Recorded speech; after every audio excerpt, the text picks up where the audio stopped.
प्रियजनों, मैं आपको यीशु मसीह के नाम में अभिवादन करता हूं। आप कैसे हैं? क्या आप ठीक हैं? यह सुबह का समय आपके लिए कैसा है? क्या आप खुश और प्रसन्न महसूस कर रहे हैं? सोचकर देखिए। प्रभु चाहते हैं कि हम हमेशा खुश रहें।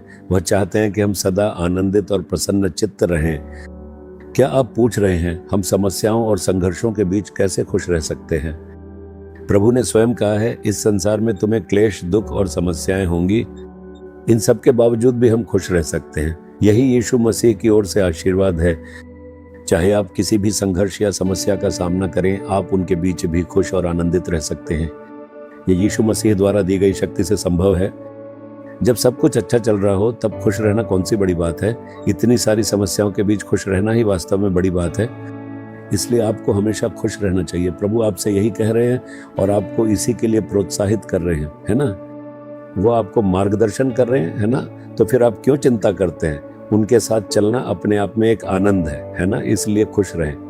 प्रभु ने आज आपके लिए एक वादा रखा है। क्या आप जानते हैं वह क्या है? यह प्रकाशित वाक्य अध्याय 21 वचन 5 में लिखा है, देखो मैं सब कुछ नया कर देता हूं। और जो सिंहासन पर बैठा था उसने कहा कि देख मैं सब कुछ नया कर देता हूं। प्रभु कहते हैं, मेरे बेटे, मैं तुम्हारे जीवन की सारी चीजें नई करने जा रहा हूं। मेरी बेटी, मैं तुम्हारे जीवन की सारी चीजें नई करने जा रहा हूं। मैं तुम्हारे बीता हुआ असफलता, निराशा, पछतावा, क्लेश और घावों को बदलने जा रहा हूं और मैं सब कुछ नया कर दूंगा। अब से तुम्हें विजय, सांत्वना, आशीर्वाद और भलाई मिलेगी। वह वही परमेश्वर हैं जो सब कुछ नया करते हैं। वह हमें नया हृदय देते हैं।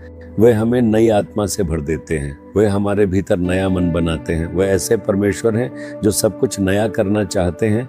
क्या आप कह रहे हैं, मैं खुद को कैसे नया कर सकता हूँ? ये कठिन है। प्रभु आपसे ये करने के लिए नहीं कह रहे हैं। इसके बजाय वह कहते हैं, मैं सब कुछ नया कर दूंगा।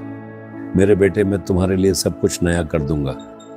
आप चाहते हैं कि आपके घर, काम, व्यापार, सेवा और समाज में जो समस्याएं हैं वे बदल जाए। प्रभु वादा करते हैं, मैं उन्हें नया कर दूंगा। वह आपके संबंध में सभी चीजों को नया कर देंगे। वह कहते हैं, मेरी बेटी, मैं इसे नया कर दूंगा। वह ऐसे परमेश्वर हैं जो चीजों को नया करते हैं। क्या वह ऐसा कर सकते हैं? हाँ, वही हैं जो सिंहासन पर विराजमान हैं। मुख्यमंत्री के पास राज्य के मामलों पर पूरी अधिकार होती है। अगर मुख्यमंत्री आदेश देते हैं तो सब उसका पालन करते हैं। क्या आपने ऐसा देखा है? अगर किसी देश के प्रधानमंत्री कोई आदेश देते हैं तो वह जरूर पूरा होता है। तो अगर दुनिया में कुछ होना है, सर्वशक्तिमान प्रभु, राजाओं के राजा, समस्त ब्रह्मांड के स्वामी और पूरे ब्रह्मांड पर अधिकार रखने वाले सिंहासन पर विराजमान हैं और वे कहते हैं, देखो मैं सब कुछ नया कर देता हूं। तो फिर तुम्हें डरने की क्या जरूरत है? शायद तुम्हें किसी मामले में नवीनीकरण की आवश्यकता है ना? आपका हृदय, मन, पारिवारिक जीवन या काम नया होना चाहिए, इसकी जरूरत है ना?